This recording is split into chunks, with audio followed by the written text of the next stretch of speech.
And so what you mentioned there, but being accepted, and I suppose that comes on two levels with the Australian public and the difference between how a lot of veterans were met and greeted when they came home initially from the war compared to now, when the recognition is, as you say, people were going off and fighting for their country.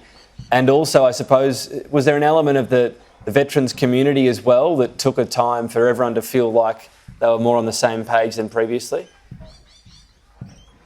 Certainly, and that's, I think, just history that's kind of repeated itself over the decades. The reaction of some was that it wasn't a real war because we were doing 12 months service rather than for the duration. And there was a bit of that, but that's gone into the past. Now it's accepted. And I guess the challenge for the Vietnam veterans is to accept now the people from Iraq, Afghanistan, and all the peacekeeping forces, Timor, that have been involved. So we have a role to accept the new veterans into our brotherhood. And perhaps be able to talk to them about that sense of belonging as well. The other big thing out of Vietnam is, previous wars. When you think back in particular, the First World War, it was really obvious who the enemy was. They were usually 50 metres away in another trench or 100 metres away, whatever it might be. But the aspects of guerrilla warfare and how much that became a mental scarring for the people that did return. It's a very difficult war to fight. You don't know who your enemy is. You can't tell them. They are not in different uniforms. They're not in straight lines. They're everywhere.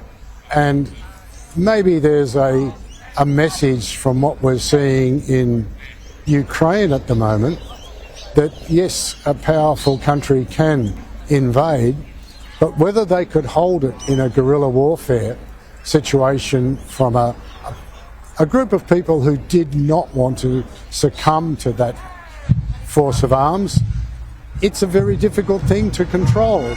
And I'm just hoping that other countries will look at us and see what's happened in Ukraine and say, yes, we might be able to invade a country, but to actually hold it, if they do not want us there, is a very difficult thing.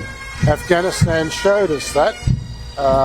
And I'm hoping that maybe China and Taiwan will come to the same recognition that there is hope from what we're seeing in Ukraine.